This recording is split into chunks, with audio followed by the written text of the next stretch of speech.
Starting சீன்ல நம்ம heroine தூங்கிட்டு இருக்கு. அவங்க பெட்டு பக்கத்துல யாரோ ஒரு ஆள் உட்காந்து அவங்களே வாட்ச் பண்ணிட்டு இருக்காங்க.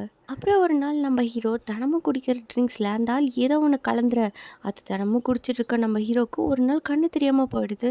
இப்படி நம்ம ஹீரோ கஷ்டப்படுறதா அந்த ஆள் அதே வீட்டில் இருந்து ஒரு கபோர்டு வழியாக ஒளிஞ்சிருந்து பார்த்துட்டு இருக்காங்க. அப்புறம் ஒரு நாள் நம்ம ஹீரோ ஏதோ சவுண்டு கேட்குதுன்னு வெளில வந்து பார்த்தா ஹீரோயின் தூக்கு மாட்டி செத்து கிடப்பாங்க. கேஸ் எல்லாம் முடிஞ்சு கொஞ்ச நாள் கழிச்சு நம்ம ஹீரோக்கு மறுபடியும் நம்ம ஹீரோனை டச் பண்ணுற மாதிரியே ஒரு ஃபீல் இருக்கும். என்னன்னு பார்த்தா நம்ம ஹீரோனை கொலை பண்ணதுக்கப்புறம் அவங்களோட கையை நம்ம ஹீரோ கிட்ட வச்சிருப்பாங்க. அப்போ தான் நம்ம ஹீரோக்கு வீட்டில் யாரோ ஒரு ஆள் இருக்காங்கன்னு புரியுது. இப்போ தான் அந்த ஆள் நம்ம ஹீரோ கிட்ட ஃப்ளாஷ்பேக்கெல்லாம் சொல்கிறாங்க.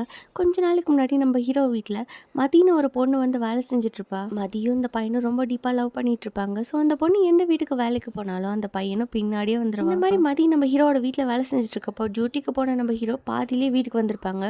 வந்ததும் அந்த பையன் கபோர்டில் ஒழிஞ்சதுக்கு அப்புறம் நம்ம ஹீரோ மதி கிட்ட ட்ரிங்க்ஸ் எடுத்துகிட்டு வர சொல்ல பதட்டத்தில் அந்த பொண்ணு தெரியாமல் அது கீழே போட்டுருது. இதில் கடுப்பான நம்ம ஹீரோ மதியை போட்டு அடிக்க அந்த பொண்ணு ஆன் தி ஸ்பாட்லேயே இறந்து போயிடுறா. இது எல்லாத்தையுமே கபோர்டில் இருந்து ஒழிஞ்சிட்டு இருந்த பார்த்த மதியோட பாய் ஃப்ரெண்ட் அப்படியே பயத்தில் உறைஞ்சு போயிடுறாங்க. ஆக்சிடென்டெல்லாம் அந்த பொண்ணு இறந்து போக இதை பார்த்தது நம்ம ஹீரோக்கு என்ன பண்ணுறேன்னு தெரியல.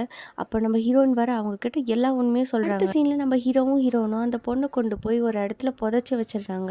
இப்போ அந்த பொண்ணை கொலை பண்ணதுனால ரிவெஞ்ச் எடுக்கணுங்கிறதுக்காக தான் நம்ம ஹீரோட ஒய்ஃப் கொலை பண்ணாங்கன்னு எல்லா உண்மையும் சொல்ல ரெண்டு பேருக்கும் நடுவில் பயங்கரமாக ஃபைட் போகுது.